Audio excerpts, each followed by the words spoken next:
જાડેજા દિગ્વિજયસિંહ. આપણે જઈ રહ્યા છીએ હોમગાર્ડ ઓફિસ, જ્યાં કારણે બેલેટ પેપર સરકારી અધિકારીઓના વોટિંગ થતા હોય છે.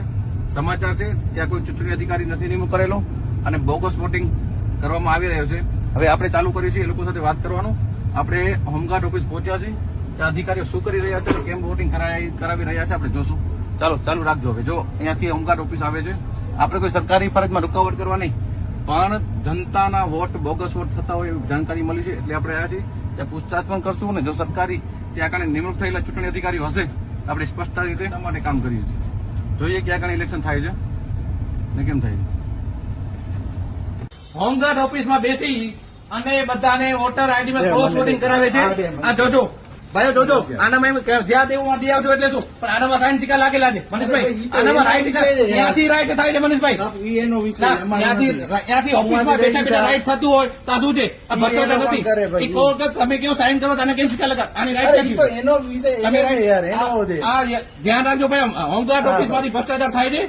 આ વોર્ડ નંબર 8 4 કાઉન્સિલરોને વોટ આપવામાં આવ્યો છે ભાજપમાંથી, અને અધિકારી ક્યાં છે? ચૂંટણી અધિકારી તો એમને બેલેટ પેપર ક્યાં છે? તો બધાને દઈ દીધા છે. ક્યારે દીધા છે? વિડીયો રાખો તમે. ક્યારે દીધા બેલેટ પેપર? 2 દિવસ પહેલા અહીંયા આગળ લોકો સાઈન કરવા આવ્યા છે. અરે ત્યાંથી આ લોકોને દેવાના હોય. શું દેવાનું? બરોબર, પોતપોતાનું ઓળી અને ઓળખાણ તરીકે સહી માટે કરે. તમારે પણ અધિકારી અત્યારમાં જાઓ જો બધાને પોતપોતાનું દે. જો ભાઈ આ હકીકત છે. વોર્ડ નંબર 8 માં સરકારી ઓફિસમાં આવી રીતે બેલેટ પેપરનો ઉપયોગ થઈ અધિકારીઓ દબાવીને કામ કરતા હોય છે. આ વિડીયો એટલે બતાવું છું જનતાને ખ્યાલ પડે કે કેમ વોટ ક્યાં ફરે છે. ચાલુ રાખજો. હવે આપણે અંદર જાય છે. હવે તમારો રાખો. અમે કોઈ ફરજમાં રૂકાવટ કરવા નથી આવ્યા, પણ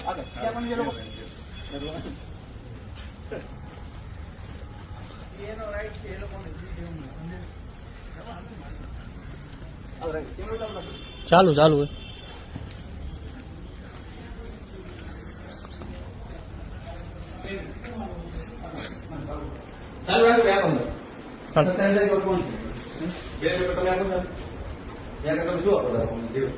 આગળ કોઈ અધિકારીઓ નથી, ત્યાં આગળ ચૂંટણી અધિકારીઓ નથી. બરોબર, ચૂંટણી અધિકારી બેસે કે લોકો રાઈટ છે એવું નથી ખ્યાલ છે? બેસવો જોઈએ કે નહીં? ત્યાં બેસવો જોઈએ કે નહીં? સરકારી ઓફિસમાં જો બેલેટ પેપર દેવામાં આવતા હોય ને જે કરવું હોય નિયમ મુજબ સરકારીમાં ત્યાં કારણે ચૂંટણી અધિકારીને બેસવાનો નિયમ છે કે નથી? ચૂંટણી અધિકારી હોવો જોઈએ કે નહીં? તમને ખબર છે? ખબર તમને ચૂંટણી અધિકારી બેસે કે નહીં? નિમણૂક કરવો કે નહીં? તો કેમ નથી? ચૂંટણી અધિકારી ક્યાં છે? તમને બેલેટ પેપર આપી દેશે ને, તમને વોટર આઈડી વોટમાં નાખવા જવા દે. તમારા અહીંયા સાઇન સિક્કા થાય છે, હાજર પ્રતિ કામ થાય છે હોમગાર્ડ ઓફિસમાં. અને હવે જોજો ત્યાંથી બહાર નીકળતા તમે આગળ બોલાવવામાં આવશે કે ભાઈ તમે ત્યાં જાઓ અને કરો. હરેક જગ્યાએ બેલેટ પેપર આપવામાં આવે છે, પણ એનામાં કોઈ જગ્યાએ ચૂંટણી અધિકારી નથી રાખવામાં, નિમણૂક કરવામાં આવ્યા. બાકી હકીકતમાં ચૂંટણી અધિકારી હોવો છે. ચાલો ભાઈ આપણે બહાર હાલી, તમે તમારું કામ કરો, જે કરવું છે વ્યવહારિક છે, અમે અમારું કામ કરશું. જય માતાજી, જય શ્રી રામ. માતાજી, જય શ્રી રામ. આ ભુજની હોમગાર્ડ ઓફિસ છે, જ્યાં કણે કર્મચારીઓને બોલાવી અને બેલેટ પેપર દેવામાં આવતા હોય છે. ત્યાં કણે કદાચ મારી ગણતરીએ અધિકારીઓ હોવાથી ચૂંટણી અધિકારી અહીંયા નથી. ત્યાંથી બેલેટ પેપર લઈને જાય છે, પછી અધિકારીને મળે છે કે સાઇન કરવા માટે આવે છે. ત્યાં સાઇન કરવા આવે છે. આગળ અમે પેપર ખોલ્યું તો ખબર પડી કે એનામાં વોર્ડ નંબર 8 મનુભા કેતુભા જાડેજા, મનીષાબેન સોલંકી અને બીજા 2 ઉમેદવાર હતા, નીવીબેન છે.